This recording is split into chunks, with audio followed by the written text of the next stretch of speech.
Students, आप लोगों को भी पता है कि मैंने आपको कुछ जर्नल एंट्री सिखाई थी according to the traditional approach. आज हम अपनी मॉडर्न अप्रोच को स्टडी करेंगे। देखिए, जो रूल्स हमने स्टडी किए थे ट्रेडिशनल अप्रोच में, उसमें कुछ ना कुछ ऐसे अकाउंट्स थे जहाँ पे ना वो रूल सेट नहीं हो पाते और बच्चे कंफ्यूज हो जाते हैं कि ये चीज डेबिट क्यों और ये चीज क्रेडिट क्यों। तो हमारे कुछ बड़े बड़े अकाउंटेंट जिन्होंने इस बारे में स्टडी किया, तो उन्होंने कहा ठीक है, हम एक नई अप्रोच लेके आते हैं जहाँ पे हम क्लियरली डिफरेंस समझ सकते हैं कि कोई चीज डेबिट क्यों हो रही है और कोई चीज क्रेडिट क्यों हो रही है।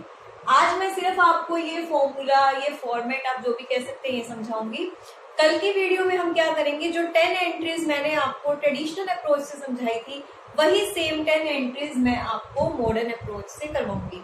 तो ध्यान दीजिए, एसेट्स की बात हो रही है। सबसे पहले किस चीज की बात हो रही है? एसेट्स की।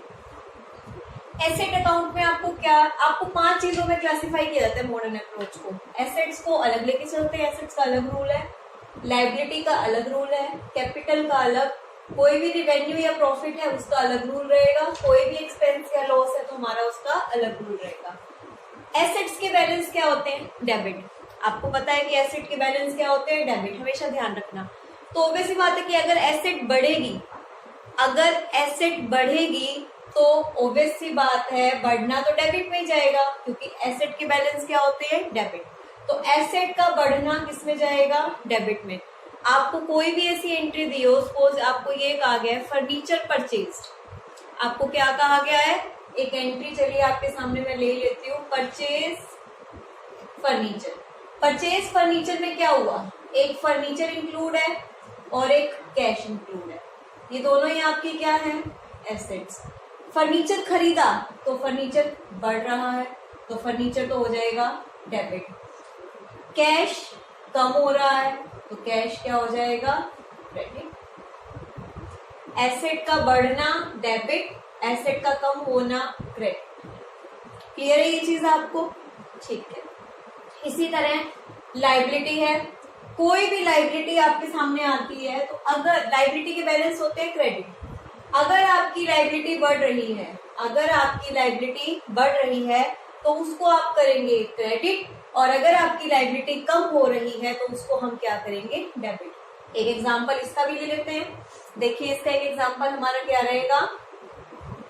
Capital introduced. कैपिटल कौन इंट्रोड्यूस करता है? ओनर। कैपिटल हमारी लायबिलिटी है। कैपिटल इंट्रोड्यूस करने का मतलब कैपिटल बढ़ रही है तो कैपिटल अकाउंट क्या हो जाएगा? क्रेडिट। कैपिटल अकाउंट क्या हो जाएगा? क्रेडिट। और आ क्या रहा है कैपिटल के थ्रू? कैश। तो कैश क्या हो जाएगा? डेबिट। यानी कि एसेट आ क्या रहा है, हम ट्रेडिशनल अप्रोच को नहीं करते अभी। कैश हमारी एसेट है, एसेट बढ़ रही है तो डेबिट। इधर ये कैपिटल लायबिलिटी है, लायबिलिटी बढ़ रही है तो इसको हम क्या कर देंगे? क्रेडिट कर देंगे। उसके बाद आपका क्या है? ध्यान दीजिए, लायबिलिटी हो गया। उसके बाद कैपिटल अकाउंट का इन्होंने अलग से ही बोला हुआ है, लायबिलिटी में आप कुछ और भी ले सकते हो, आपकी किसी भी तरह की लायबिलिटी है। कैपिटल अकाउंट का भी स्पेसिफिकली इन्होंने बोला हुआ है कि अगर कैपिटल को बढ़ाओगे तो क्रेडिट हो जाएगा, कैपिटल को कम करोगे तो डेबिट हो जाएगा। कोई भी आपका प्रॉफिट है, कोई भी इनकम है, अगर तो वो चीज बढ़ेगी, कोई भी अगर आपका प्रॉफिट या इनकम बढ़ेगा तो क्रेडिट, कम होगा तो डेबिट। कोई भी आपका एक्सपेंस या लॉस है, बढ़ेगा तो डेबिट, कम होगा तो क्रेडिट।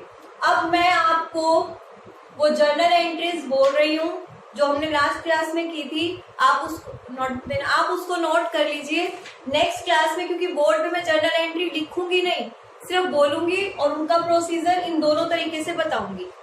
तो एंट्रीज अपनी नोट करके रखिएगा, उसके आंसर हम लोग लिखेंगे। तो हम लोग अपनी एंट्रीज को नोट करते हैं। फर्स्ट एंट्री मेरी क्या थी? फर्स्ट एंट्री देखिए, मैंने आपको उस दिन क्या लिखवाई थी? Started business with cash. अपनी फर्स्ट एंट्री नोट कर लीजिए, स्टार्टेड बिजनेस विद कैश। कर लिया आपने first entry note? Second entry है purchase goods from Mohan. Purchase goods from Mohan ₹5000। ये सारी एंट्री वही है, वैसे मुझे लिखवाने की जरूरत नहीं है। सारी एंट्री जो हमने ट्रेडिशनल अप्रोच में की थी, मैं आपको ये आज सिर्फ मैंने ये फॉर्मेट लर्न करने के लिए दिया है आपको आज की वीडियो में। 1 से लेके 10 एंट्री तक आप इसको क्या करेंगे, नोट डाउन करेंगे अपनी नोटबुक में। ओनली एंट्री नोट करेंगे, क्वेश्चन, उसके आंसर हम साथ साथ डिस्कस करेंगे, क्योंकि बोर्ड पे मैं सिर्फ एंट्री बोलूंगी और उसका आंसर डिस्कस करवाऊंगी, एंट्री वही रहेगी। तो आपके पास इसकी क्वेश्चन आपकी नोटबुक में नोट होने चाहिए। मैं 1 बाय 1 करके आपको एंट्री इसके फॉर्मेट के अकॉर्डिंग बताऊंगी, साथ में जो हमने पहले किया था उसके अकॉर्डिंग। तो सेम एंट्री को मैं कंपेयर करके बताऊंगी, जो ट्रेडिशनल अप्रोच में किया वो आपको पता है यहाँ पे। तो एक एंट्री को हम दोनों तरीके से कैसे सॉल्व कर सकते हैं वो चीज आपको पता चलेगी। एक बार फिर से देख लीजिए, अगर कोई भी एसेट है, एसेट्स में हमारा इंक्रीज हो रहा है तो डेबिट होगा, डिक्रीज हो रहा है तो क्रेडिट कर देंगे। लाइबिलिटी में इंक्रीज हो रहा है तो क्रेडिट, डिक्रीज हो रहा है तो डेबिट। आपको asset, liability, capital, revenue, profit, expense तो पता ही होंगे ना, बस आपको एंट्री में ये चीज पहचाननी कि वो क्या है। उसके बाद आपको ये चीज लर्न करनी है। एक बात हमेशा ध्यान रखना, एसेट का जो बैलेंस होता है ना, डेबिट होता है। तो ऑब्वियसली बात है, जिसका जो बैलेंस होता है वो बढ़ेगा तो वही होगा, नहीं तो रेसिप्रोकल। लाइबिलिटी का बैलेंस हमेशा क्या होता है, क्रेडिट, ऐसे याद कर सकते हैं। कैपिटल का balance credit, revenue and profit का बैलेंस क्रेडिट, एक्सपेंसेस का बैलेंस डेबिट। बस ये ध्यान रखना, एसेट्स और एक्सपेंस डेबिट और ये तीनों क्रेडिट। तो जिसका जो बैलेंस होता है ना, उसमें अगर इंक्रीज हो रहा है तो वही सेम प्रोसीजर रहेगा, बट डिक्रीज तो अपोजिट। अब ये तीनों क्रेडिट है, अगर इनमें डिक्रीज होगा तो इनका अपोजिट क्या हो जाएगा, डेबिट। ये डेबिट है, इसका अपोजिट क्या हो जाएगा, क्रेडिट। तो आज की क्लास में सिर्फ मैंने आपको एक लिमिटेड सा दिया है। आप ये फॉर्मेट अपनी नोटबुक पे बनाइए, इसको लर्न करिए, इसको समझिए। नेक्स्ट क्लास में हम क्या करेंगे, इनकी जर्नल एंट्रीज को करेंगे स्टडी। Thank you.